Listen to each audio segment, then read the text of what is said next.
ખબરોમાં આગળ વધીએ સુરેન્દ્રનગરની વાત કરવામાં આવે તો શહેરમાં પાણીની સમસ્યા ફરી એક વખત ચર્ચામાં આવી છે।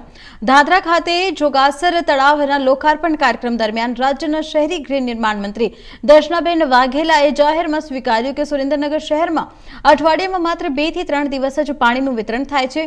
દાદરા ખાતે યોજાયેલા કાર્યક્રમમાં મંત્રી દર્શનાબેને એમ પણ જણાવ્યું કે રોજ પાણી મળે છે।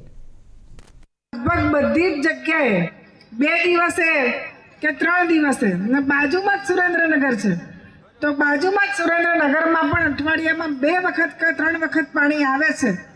તો મેં પહેલો પ્રશ્ન નગરપાલિકાના કાઉન્સિલરોને પૂછ્યો કે ભાઈ પાણીની શું પરિસ્થિતિ છે, તો કે બેન અમારે ત્યાં રોજ પાણી આવે છે। એટલે એ માટે પણ જે આપણા વડીલ હતા આઈકે સાહેબ, એમણે એમના સમયમાં ખૂબ સારો પ્રયત્ન કરી અને જે અત્યારે 24 કલાક પાણી મળે અને રોજ પાણી મળે છે એવા પ્રયત્ન કર્યા હતા।